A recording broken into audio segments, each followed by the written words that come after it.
Welcome to the Heart, Mind, Body Collective podcast, where heart, mind, and body meet in practice. This podcast has been created for those who are passionate about personal and professional growth, emotional well-being, connection, relationships, and self-mastery. Through conversations with practitioners, hypnotherapists, healers, educators, coaches, and thought leaders, we dive deeper into understanding the human experience. Your host is Rebecca Fisher, doula, hypnotherapist, and relationship coach.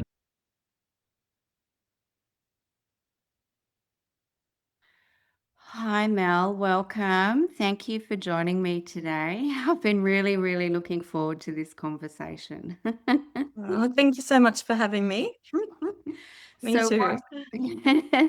what I would what I tend to do is just start by asking people that come on,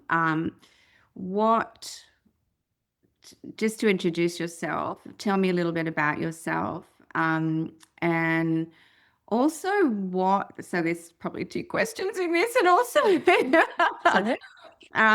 what led you to becoming a counsellor and a clinical hypnotherapist and working in the specialty that you do? So I'll hand it over to you. Okay.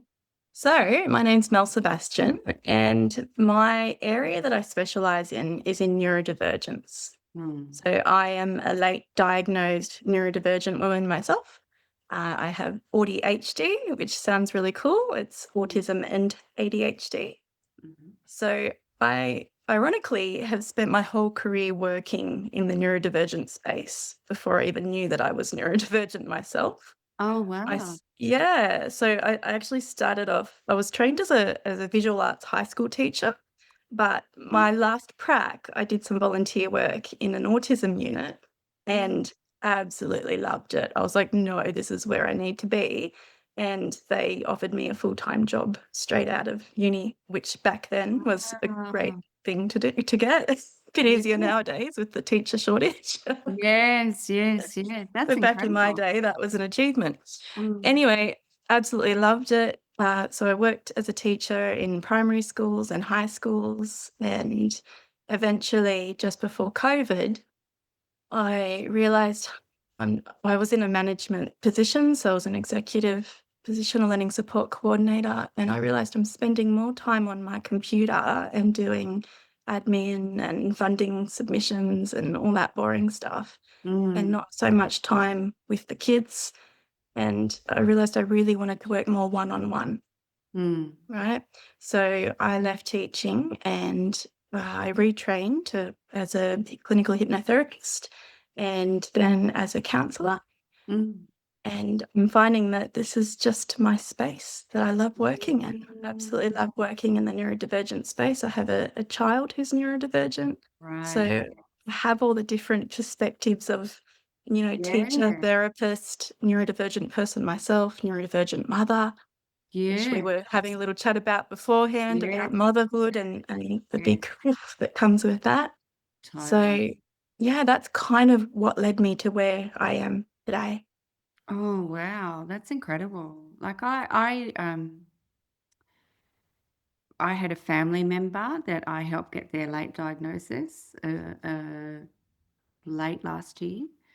Through that process, I was like, oh, that sounds like me. That sounds like me. That sounds like me. That sounds like me as well. So I had many kind of in-depth discussions and whatever with my own psychologist at the time around all of that. And then my daughter also got that. It's hard because it's not really like you call it a diagnosis, but it feels like it's, oh, now I understand myself. Yeah, Does it that make is. sense? Like it's not like when you kind of go, oh, that makes so much sense. It doesn't feel like it has to be this like burden of I've got this diagnosis, like it's some big medical condition. That's it. It's I like hope that makes the way sense. it Yeah. 100% makes sense. And I like to sort of describe it like this. It's like someone giving you a roadmap of your own neurology and you Yes. go, oh, no wonder. Yeah. It's like, oh, there's nothing wrong with me. Now No, it all makes sense, no. right? Now this is why my brain likes this more and other people's might like Yeah. that. And that's totally fine. It's absolutely okay. And I think one of the things that came out of those many sessions with this family member, because I was the support person, and then also in my own therapy, and that discovery, for me it was, oh my God, just how much I don't like chaos and why I don't like chaos and how that really has impacted me over my life and why I can feel overwhelmed. And I was like, oh my God, this all makes sense now. That's just that makes so much sense. And that's why I don't like that diagnosis part of it, because it's just like Yeah. it's a relief. It's a Yeah. relief to finally go, that makes sense. I really see myself now. I really understand myself now. And I guess that's where too the masking starts to drop away a little bit because you understand it. You could speak more to Exactly. that professionally than I can. So maybe that's Yeah. find that yourself and with your clients. Yeah. I will answer the masking bit in a second, but I want to Yeah. backtrack to something else you said that kind Oh, of made great. my brain go like that.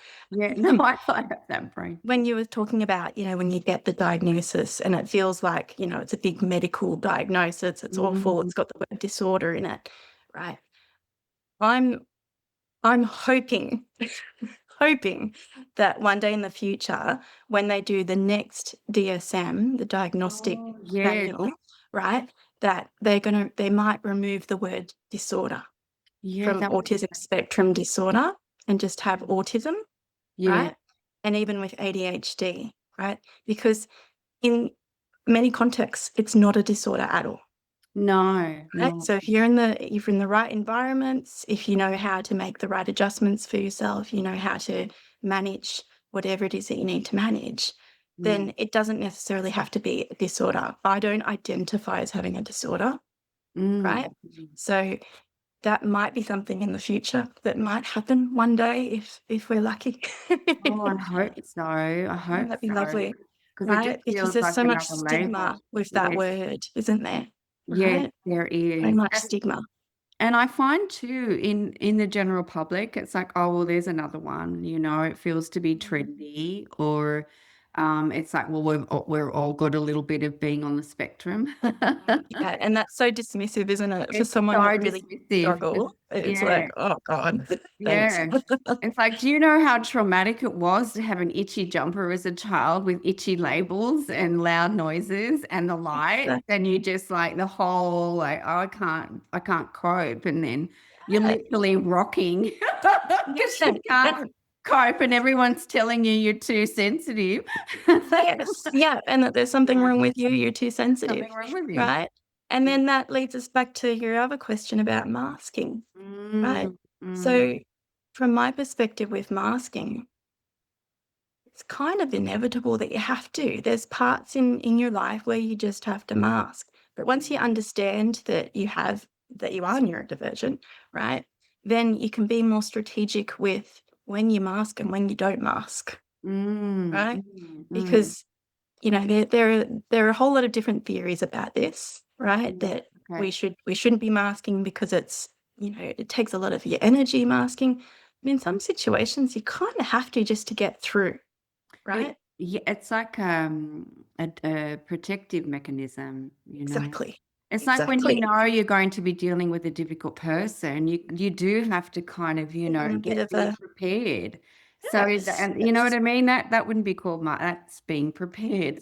Yeah, it's I know right. I'm going to have to Yeah, be a bit more mindful that this person, may be overly critical, or they're not a gentle person, or they're a combative person. I don't want to be involved in conflict. So I need to be, like rather than running and I have to deal with it, then you've got to be a bit more prepared, even though that's you're right. going to run and, curl up in a ball. And that's 100% it. And then the other thing is being prepared that if you can preempt that there are going to be times where you do have to mask, be prepared to have downtime afterwards. Carve that out in your diary. So, like in my day, if I know that I've got something that's going to force me to have to mask more or work harder and that it's going to deplete me, then I will make sure I carve out a little bit more time in the day where I'm doing quiet things like admin, right? Yeah. Yeah. So it's like being strategic with it as well, right? Yeah. But then sometimes there's people that don't understand how taxing masking is. Like, Yes. I'll give you an example. Recently, so I had really severe auditory sensitivities, and I've had them my entire life and just put up with them, right? Just put up with it. I will carry little earplugs, like the little loop earplugs in my pocket all the time. So if it's something really bad, I can put them in, kind of thing. But you can't always be prepared for, a motorbike driving past your window when you're driving and your window's down and then your whole head's going, oh, how, Yeah. right? So Yeah. I have really bad auditory sensitivities, and I went to an audiologist for the first time because I thought, well, my hearing's perfect, Yeah. but I heard that you can get hearing aids for autistic people with auditory sensitivities that can help Wow. block out certain frequencies. So at least someone had told me that, and I thought, okay, I'm going to spend the money and go and do that. Even if it costs me thousands of dollars, I'll do that, right? Yeah. So I booked in a session at a very highly reputable audiologist, like quite a well-known one. And I thought, they would give me someone that had some sort of understanding of this. But instead, I got someone that was a little bit fresh out of uni. And she said to me, there's nothing I can do for you. I'll write a letter to your doctor and refer you to an OT. Oh. And I said, "An OT? Why would you refer to me to an OT? I'm not on NDIS. I'm not like, what's an Yeah. OT gonna do for my ears?" And she said, "Maybe the audiologist can help you to learn how to manage it better and not complain." Oh, dear. Oh, dear. I'm like, "I've spent about 40 years Oh doing that. my The reason I'm here is God. because I'm seeing if there's something that can Something physically else that help, I can not do. not tell me to mask harder." Right. Yeah, totally. So there's masking, and then And then there's people just telling you to put up with it. totally, exactly. Yes, exactly. Strategic masking versus, the whole classic neurodivergence, just learning that pain is part of life and that Yeah, there's nothing we can do about it. And that's where I challenge things of, well, I think we can try and do things about it. yeah, I think that's important, isn't it? Totally. Yeah, because I hear a lot, and again in my own practice, many of my clients are either neurodivergent or their kids are, or someone in their family. Yeah. So, helping them support themselves or support others has been a big part of, my own practice. Um, and then finding out, yep, okay, this all makes sense now as to why, I'm there. Yeah. But I mean, again, just constantly hitting that, well, we're all a bit on the spectrum, and it's like, but it's actually a bit different. And I really appreciated the psychologist explaining that your brain does work very, very differently too, Yes. so when you're not just a little bit on the spectrum, your brain actually works and functions at a different capacity. So Exactly. yeah, And when you understand that, then yeah, okay, well, these are the things that I can change in my environment, in my working yeah, space, in my life to yeah, optimize that yes. profile of my brain, right? Yes, totally, exactly. And give yourself a bit more permission to do the self-care, without feeling guilty that, okay, I do need to sit down now and have a cup of tea and breathe and Yeah. release all of that, energy from the shopping center, or, whatever it is that you feel a bit activated or drained from. So I Yes. think it becomes really important. Anything that can give you more self self-awareness in the good way, not the hypervigilant way.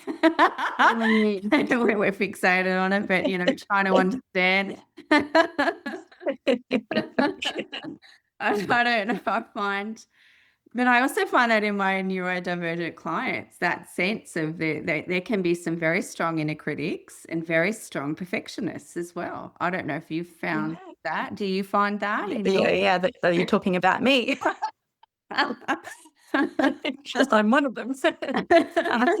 Yeah, yeah, for sure, and, I think that can also come down to the fact that a lot of neurodivergent people also have a lot of trauma, right? Yeah. And that trauma can come across come all the way from when we were little kids. Yes. And because, like you were saying before, our profile, our cognitive profile is different, right? Mm. So the way that I like to describe it, it's like a regular profile. It's like there's lots of tiny little hairs, right? Imagine them as Yeah. hairs in the brain, right? Different little neurons.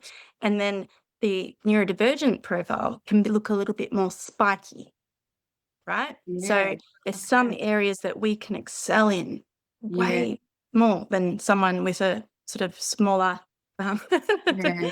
you know. Yeah. But then there's other parts that we are challenged more with, Yes. right? So we might miss, like I'm the queen of missing of social faux pas, right? Sometimes people will make a joke and I'm like, really? And like, no, I'm joking. I'm like, oh, Yeah. okay. That went over my head, right? So it's fine for an adult, but when you're a kid, all those little things that you might be, not meeting age appropriate sort of or the norm for, right? Yes. They kind of make you a target.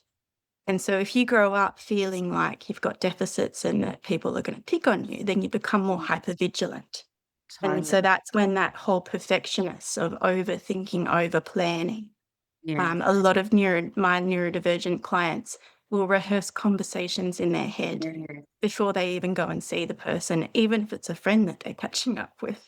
Yes. So there's not even anxiety there, but there's this sense of being prepared and rehearsing Scared. because we've been embarrassed so many times in the past, right?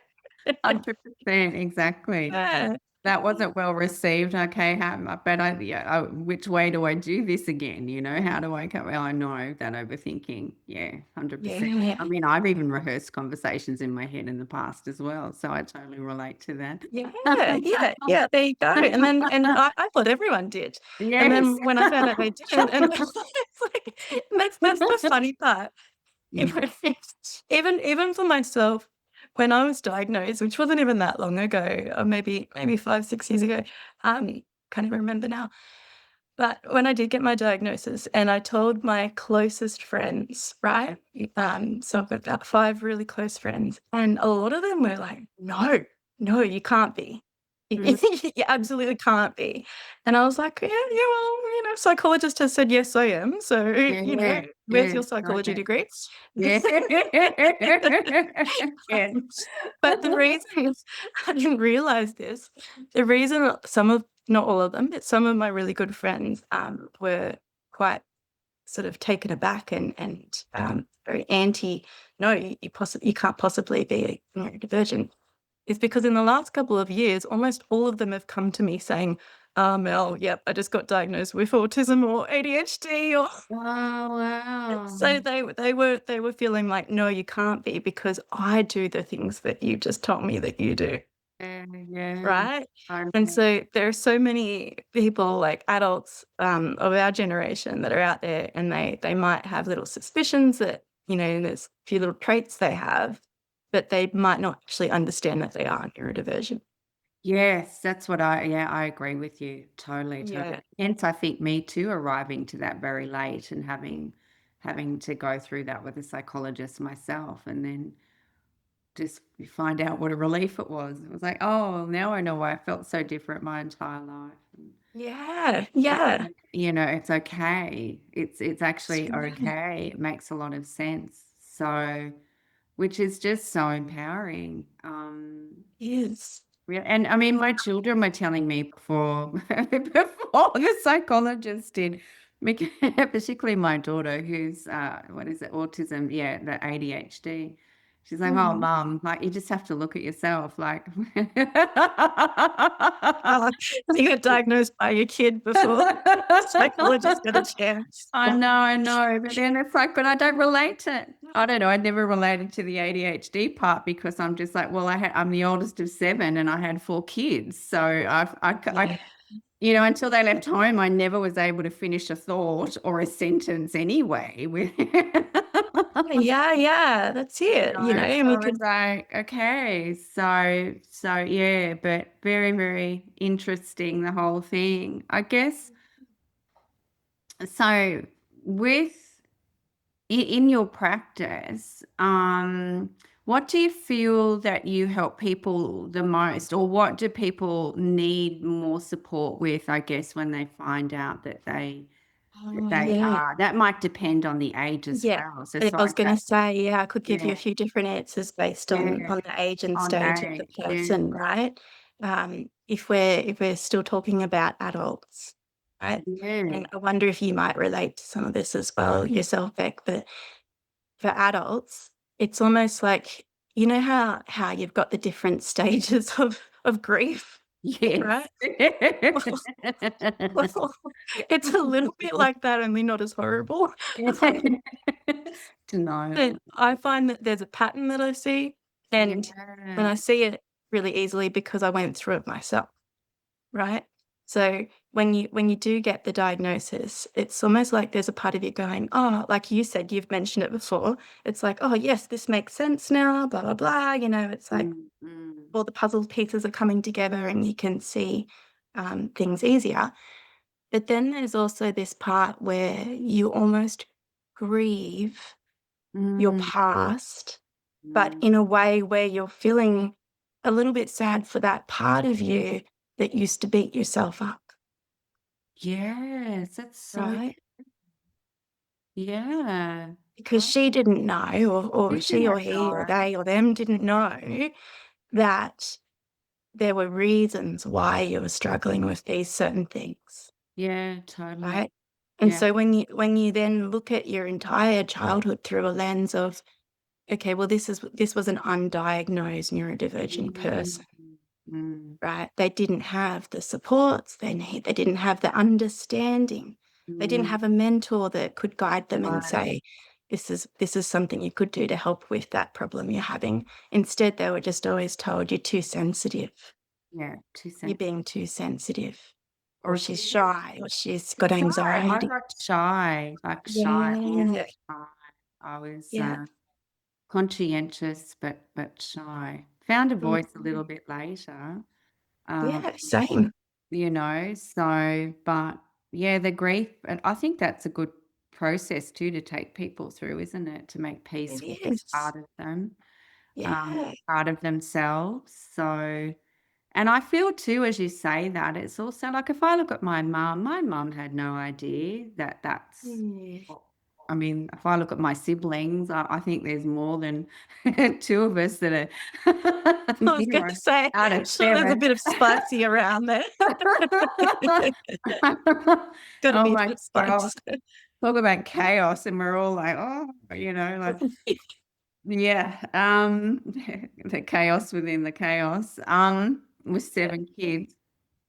Yeah, so if I look at my mum, for example, like how they didn't have the tools either, and you're right. I look back at the school and I mean, I had some really good teachers later in life that were, I just think they were human beings, they loved what they did and they were very supportive and they helped you grow and, things like that. So I feel blessed for that, for sure. And I know some of my clients, that's at least I had that person in my life who saw me. They might not have understood the autism, but they definitely saw that person. But yeah, Mm, like younger, which I think is where it starts, isn't it, too, for the yeah, children when you're really young and not feeling like you're fitting in, or yeah, can't make friends easily, or, you're the odd mm, one out, and the tendency to be bullied for that because you're a bit different. yeah. Yes. So that's important work to do, isn't it? To help someone Yes. make peace with that. And then because as an adult, then we become either hypervigilant or the perfectionist, the procrastinator, or we can have issues with visibility. Hey, like That's it. Yeah, wanting finding our to voice, hide putting away. ourselves out there, or we might, I know in my own life, sometimes I'm like, I'm out there, hi everyone, and then I'm like, oh, I've got to go back now. That was too much, Yes. that's too much. I Trick or treat. That's enough peopling today. Yeah. Have you heard that the spoon theory? How they talk about the spoons? Oh, I probably have, but please tell me I'm I think it's a perimenopausal for this. neurodivergent Go thing, on. because they talk about it all the time in all the neurodivergent Facebook groups and things that I'm in. They talk about how we have so many spoons to give during the day, right? You start in the morning and you've got like all these spoons that you can give, and it's kind of like your energy, your just anything, like you pretty much, yeah, your energy, right? And then some things require a lot more spoons, right? So if I was going to go and do a presentation and speak on stage, I would absolutely love that, right? Mm, But I know that it's going to take up a lot of my spoons. And so at the end of that, I'm going to have to make sure that I rest and recover, right? yeah. So it's that idea of, and then sometimes you've got to make a choice. Do I have enough spoons to do this task or not In the today? first place. Or Right? today. Yeah, totally. Exactly. Right? Is this something that needs to be parked for tomorrow? Obviously, not the public speaking. You can't do that. But No, yeah, totally. but other things in your regular day-to-day life. So it's that spoon theory. So Yeah. you'll often hear people in those sorts of neurodivergent spaces saying, "Oh, I don't have the spoons for that today." I like that Yeah, actually. I like it too. I really like that. Wow, Mm. that's really cool. So, and like, so with you work with children. So tell Yeah, me a little bit yeah. about because you do the Yes. counselling and the clinical hypnotherapy. So, Yeah, and I've just registered as a behavior support practitioner as well. oh, So fantastic. yeah, I've got a few different hats. I'm doing a I little bit of love, casual I, teaching on the side again because I miss it. I don't miss the I, paperwork, I miss the kids and teaching. oh, I So I've got a few little pots going I around at the love moment, that but though. I know I keep having these conversations as I shared before. It's very hard to niche down sometimes. We have yeah, multiple passions. Maybe that's a part of who we are and unique to our makeup yes. as well. Not to just have that one hobby, but that's a part of it too, isn't it? We can The fixate on our ADHD part. hobbies, right? Yes, Or yeah. the things that we love. So it's like maybe that's why I fiercely defend my multiple passions. I think so. I really think that the Feel ADHD different. part of the brain craves that challenge and stimulation and difference, right? And doing different things and getting into your hobby and having different things going. Like I know for myself, that's how my brain works. When I'm busy doing lots of different things that I enjoy, that's when I'm my happiest. That's the same. I'm the same. Like if I do a little bit of birth and then I'm doing my hypno work and then and birth work is, supporting women and there's a childbirth and like I like to do different things and then I love to write and paint. And I find that when I'm painting, I write really well. Or, if I write, then I need to paint. Like one feeds into the other and it just Yeah. supports each other. And then I feel all lit up and like I'm yeah, it's like I've got all those parts of myself nourished, and Yeah. and that's what feels good. It doesn't feel draining in that way. It feels Yeah. draining when people tell me to niche down, and I'm like, I can't. I don't figure out what is that? Like, what do you mean? Yeah. I'll admit, ChatGPT has said that to me before. It's like, Mel, I think you're doing too many different things. Why don't you just focus on one? You don't understand ADHD, ChatGPT. No. We've got to do multiple things at once. Yeah, Yeah, totally. this is what makes me happy. And I love Totally. the word you used then, nourished. It is. Like It's that these nourishing. things nourishes your brain. Totally. That's how I feel. It's like great. Then it does. It feels fantastic. I remember going and getting some canvases, and I had that intent, I think I did an art show or something. Oh, this is years ago.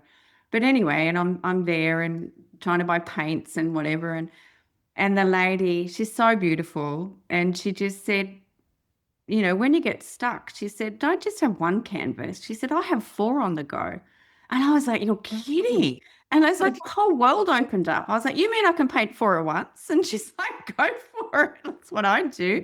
If I get stuck on one, then I step back and then I go to this one. And then like I've got 4 on the go and they all get finished, in their own time. It opened up my whole universe. And I was like, okay, cool. It kind of gave me permission to be able to just have all these things on the go and it's okay, So, Yes. but And that, isn't it great? Like, I'm an artist too, and so I totally relate to that. Yeah, and it's like sometimes when you get that roadblock with one, and then you go to a different one, and then maybe a week or 2 later you get inspired to come back to the one yeah, that you were stuck on. You see it differently, totally. Yeah, and it's like, oh, I could do this instead, and the inspiration lights back up, right? 100%. It's a bit Totally. like with life, isn't it? Yeah, That totally. sometimes when we do have those roadblocks, rather than just pushing, if Mm. we step back, give it some space, breathe, come back to it, our brain sees it fresh in a It different way. does. It does. It does indeed. And that's a really good practice to have. I like that. Yeah. Really like that. I feel like, because I found mindfulness when I was 19. And before it became trendy, because I'm 55 now. And apparently with perimenopause or menopause, you're in the second spring of your life. So I'm waiting for that to really land and for me to feel that way. But anyway, Joys. I'm holding space for that. But Yes. but yeah, learning, we used to call it the pause, which was just to come back and just, breathe and feel your feet on the floor and the clothes on your skin and really connect with your body and your breath and have a moment. And so I would do that in between each activity. And that's like I would do it before making the kids' beds when they were young or cooking dinner. And I would try to end the activity with that, oh, come back to self, because again, I could generate a lot of energy doing, I don't know, and I find that with my neurodivergent clients, it's like they've got everything going on, it's like all at once. That's So, it.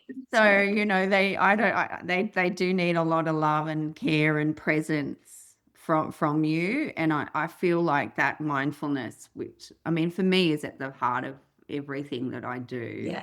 Yeah.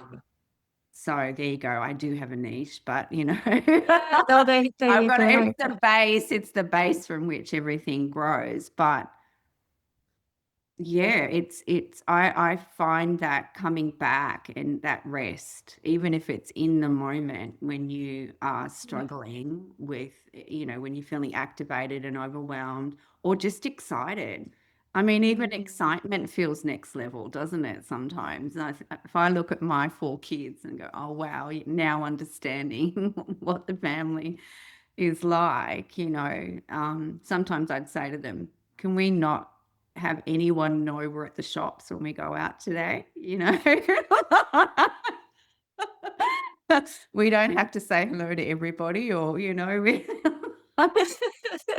lot of Turns into a energy. 2-hour trip. Yeah, totally. A lot of energy generated. And then I'm like, I get home and I'm exhausted, and a bit overwhelmed because I feel like they got me out of my my crippling shyness because I had to Yes. communicate. I was used to be crippled with shyness.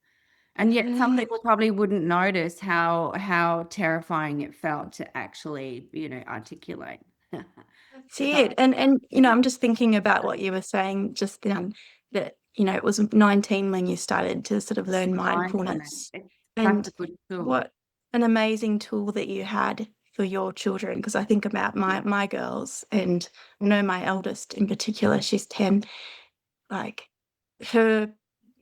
me teaching her hypnosis and mindfulness, like she does self-hypnosis. Yeah. It's helped her so much, right?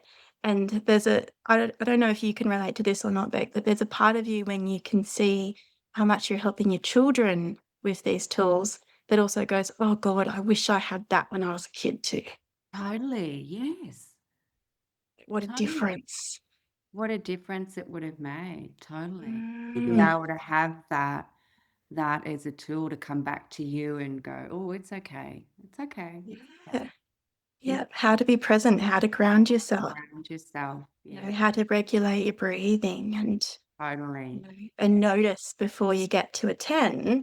that you're peaking, you're starting to get a bit too high with your energy or your anxiety or whatever you want to call it, right? And Totally. then how to bring it down and ground it. And Totally. Or and then, how you were not saying, want to go to school the next day because you're just so wired because you're like, that was too much yesterday from school. yeah, yeah, All yeah, those sorts of things. I'm sure you see that I've had clients that, the which I actually related to, which is where you struggle to go to school when you were younger. You just yes, felt so different, or the bullying, or you just didn't fit in, or yeah. teachers. Like, I remember staring out the window watching the clouds and then the teacher having a go at me, and yet I was able to answer every the questions correctly. Do you know what I Yeah, mean? It's like I do. Yeah, that yeah. mislabeling of and I watch my kids, a couple of my kids go through that as well, where they were mislabeled as, because they so-called weren't paying attention, and yet they kind of were, like they knew Mm. they were able to answer correctly. So do you come across things like that in your Oh, yeah, yeah, all the time. I mean, even I'm just thinking about myself. Personally, for me, learning your own learning style of what helps you to learn best, right? Um, I actually thought when I was in primary school, because I went to quite a few different primary schools, gypsy parents, and I used to think, oh, there's something wrong with my brain because like everyone else is achieving and I'm not achieving, right? Right. And then I got to year 7 and the magic of textbooks, Yeah. right? That I could take a textbook home and I could, in my own quiet space, absorb all of the information. Yes. And then suddenly I went from a struggling student to getting Yeah. A's, right? Yeah. Consistently because I had textbooks and I could learn at home. So what Yeah. I was finding was, and what I've realized is that in the classrooms, my brain as a child was too overstimulated with Like, everything else going on. yeah. And that's, when you talk about that heart, mind, body collective, the heart, mind, body Yeah. connection, for someone who's neurodivergent, we can sometimes be so hypersensitive to a lot Mm. of stimuli. And then at the same time, we can be the opposite, Yeah. right? So some of the signals we completely miss in our body, like hunger, you know, if I'm Yeah. in hyperfocus, I could be doing something for 6 hours and forget to eat. Yes. Um, Yes. Whereas I've done if that. I'm doing something that I'm not interested in, I'll be looking at the clock at 11 o'clock going, "Can I have lunch now?" Yes. Yeah. But anyway, going back to my point, I'm diverging a little bit too much. Back to my point of when we learn how we learn best, Mm. right? Now, I think, it's sort of unrealistic to expect teachers to all be able to do that and Yes. really effectively for every student in their class when they've got almost 30 kids, sometimes 30 kids in their classroom. Mm. So when I'm working with families and young people, it's about learning how that child works best, what Mm. they need, what adjustments they can do on their own without relying on other people, right? Mm. And Mm. then what things do they really actually do need to rely on the teacher or, the teacher's aid for support for, right? Yeah. Yeah. Because the big thing is you don't want to sort of um, create situations where all the way through schooling, there's these perfect adjustments that people are just doing for students. Yeah. And then they leave school and they're in the workplace and they're suddenly going, shit, this is hard. Right. Yeah. It's That. like, well, that's because they haven't had that sense of agency. Yes. And when we talk about that word agency, it's about, well, what do I have in my power to do on my own? What do I actually need to get support with? And Yeah. also who is safe to disclose to and who is not safe to disclose to. Yes. Who do I want to, who needs to know, about my diagnosis, and who really doesn't because of the amount of stigma out there that Yeah. it's probably going to backfire on me, Yeah. right? Totally. For me, I'm way past that point. I'm like, yeah, I'm AuDHD. Yeah, no, Not I hiding it, right? There's no celebrate But it. for young people especially, I think it's actually a skill to learn. Yeah. Who can we trust? Who do we need to tell that to in the workplace, particularly for young people? Or Yeah. or anyone really, not even just young people. But, there is still so much stigma out there that Yeah. it's debilitating for some people, that it can pigeonhole you, it can cap you into positions. And I did a little TEDx talk the other week in Newcastle. It was just a 1-minute TEDx. So it sounds easy, but trying to get it in 1 minute, bloody That hard. would have been really I think that would Give me 5 minutes, please. How do I yeah. Ooh, Yeah. so how did But that it looked like it that went whole well. talk, Mm. I made it fall. I might have made a little mistake here or there, but it was great. I got my message out there, and the best part was afterwards, people came to talk to me, and they were Yeah. like, "Yes, I'm like neurodivergent, and I want to talk about what you said," and that was Yeah. wonderful. But my talk was around safe disclosure and how it can be stigmatizing, and there's consequences, unintended consequences to disclosure that we don't really sometimes educate people about enough, Yes. right? Yes. And it's a sad reality of life, Mm. but it is an important thing to know, who do you disclose to and who do you not disclose to? I think that is important. 'Cause I it's think it's still self-protection. yeah, totally. Because I mean, at the end of the day, I mean, we are sensitive. We are sensitive people. Yeah. We're Yeah. very sensitive people, and but that doesn't make us less than, No. at all. So, and that's why I think it would be great for them to take out the word disorder Yeah, as well, exactly. because I think that would take some of that stigma away. But I guess the other part of it is, and like, when I was having these discussions with the psychologist as well, three different psychologists, I think, over the last year or so around this, and just that education that we're not all like a little bit on that spectrum, like it is a different way, and that we're born, you are born with it. So as well. So, and yes, I guess some of, there is all that study around how trauma can impact the brain Mm. as well. But yeah, it's, and that does exist. But again, yeah, that it's not just a little bit of something, you know what I mean? And I think Yeah. that's where it Yeah. still gets very dismissed in society, really. So it would be really lovely for Exactly. families to be able to have more support. And there's varying degrees as well. You've got autism that are really nonverbal, and Well, then that's you've got right. high functioning autism, and like there's a whole spectrum Mm. within it, Yeah.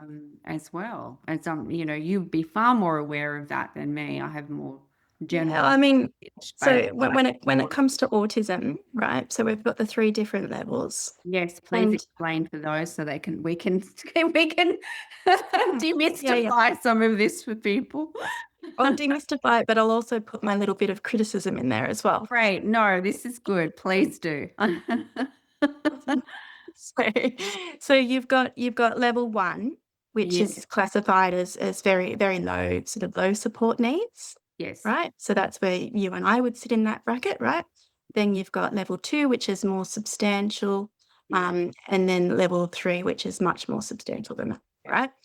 Now, the criticism is people don't stick to one level, do No. they? Because you Yeah. fluctuate between one and the other, and you look at someoe's life as well, right? So different life stages are more challenging than others. So Totally. when you're a teenager or a 3-year-old, right? Yes. Then things might be more challenging. But then when you sort of get into maybe your 30s, things Mm, settle down. So that level can fluctuate. yeah. Now that's if you're looking at the lifespan. Now just look at someone's week, their whole week, right? Yeah. Have On it Monday, they might pretend it's level 1, but by Friday, it could be level too, I know. 2, right? I relate to that.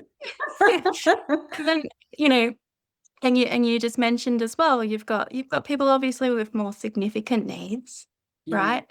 They might also have additional diagnosis as well. So there yeah, could be intellectual disability, there could be yeah, other things going on as well, right? There's a lot of co-occurrence, mm, right, with different diagnoses in the neurodivergent space. And then you've got this idea of, okay, well, if level 3 is really substantial, people come up with this idea in their mind of what that looks like, yeah, right? And we tend to look at movies and media and things like that. That's where we learn a lot of these things from if we don't have the life experience, yeah, right?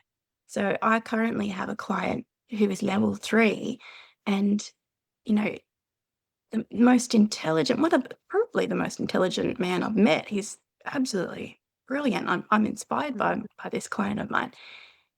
But he has level 3 diagnosis because he has level 3 needs, right? yeah, yeah, And at times, his diagnosis can be so dismissed by people in the community who should sort of know better, like mm, paramedics, yeah, right?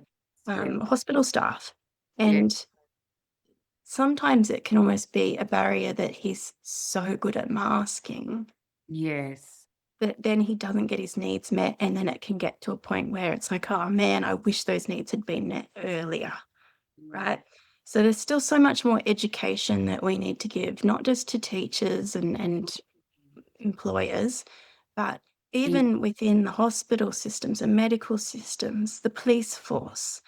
Um, there's so much more neurodivergent understanding and education that we yeah, need to do amongst all of those different sectors so that yeah, we can sort of really give people strong ideas of like a strong sort of framework of mm, how do I support this person, mm, right? I agree. Sometimes the labels and the levels aren't always helpful. Yes. Yeah, no, I can see that. I totally agree. I had someone who is autism too, going Yeah. through a divorce and legal issues and was totally intimidated and bullied by the police, you know. So, Mm, but yet if the police had understood that this is what was going on, then it would be it could have potentially been a totally different outcome initially, you know. yes. So it would cause so much trauma.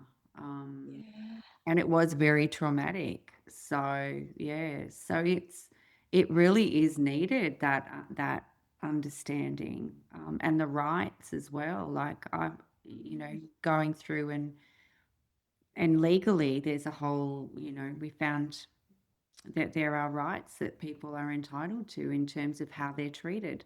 But, Right. how did you know that they were there unless you had to go and look for them, because Right. Yeah. someone you know and love is going through a horrible experience. So, yeah, I feel awareness needs to increase.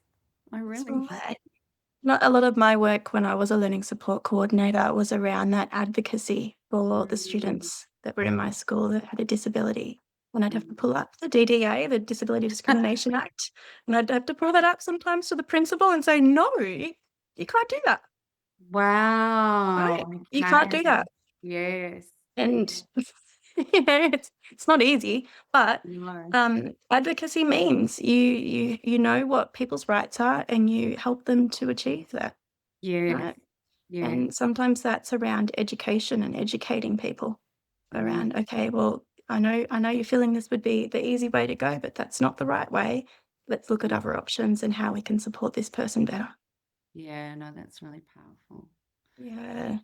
That's a powerful way to kind of end this. But before we go, even though you kind of spoke about it before, What does heart, mind, body alignment in practice mean for you as a person, or can be as even Yeah. in Yeah. your profession, but Right. Yeah. So my theory is that the body's always talking to us. It's Mm, always talking to us. But sometimes the mind and the heart don't listen and we don't catch up as quick as we should or as we could. Right.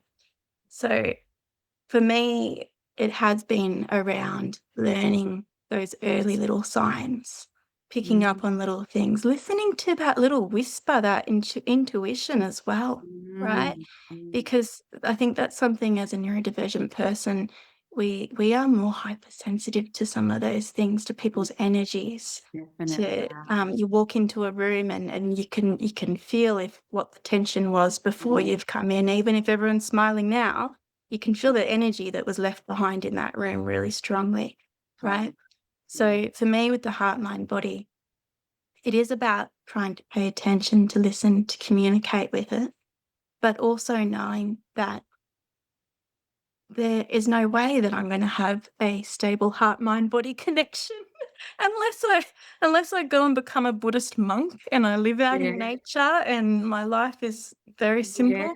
Then it is always going to be fluctuating. There's always going to be times where it's out of alignment.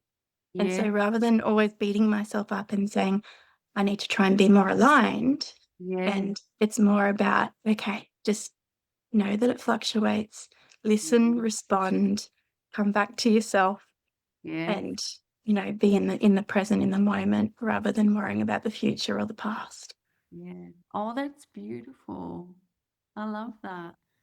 Yeah, because sometimes being in the moment doesn't mean you're zen and perfect. Sometimes being in the moment is recognizing you need a nap.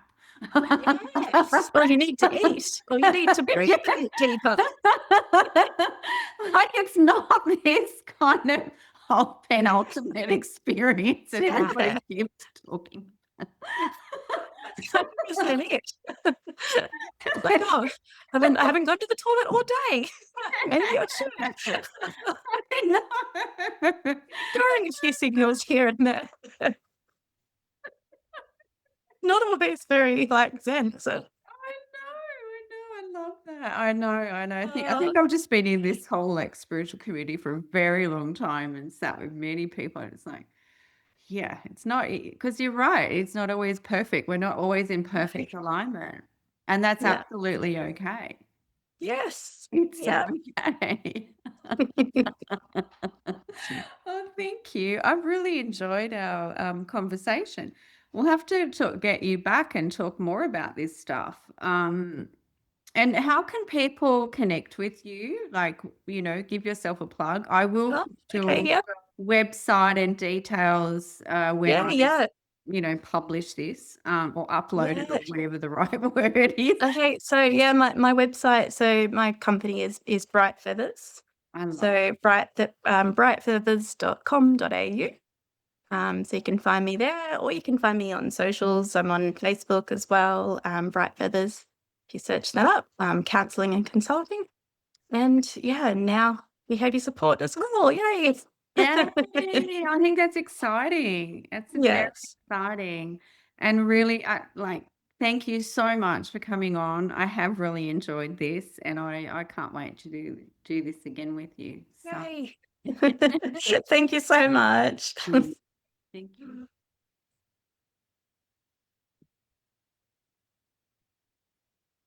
Thank you for joining us on the Heart, Mind, Body Collective podcast. Our mission is to bring together conversations that inspire healing, growth, connection, and human potential. If you found value in today's episode, please subscribe, leave a review, and share it with someone who may need this message right now. Until next time, take care of your heart, your mind, and your body.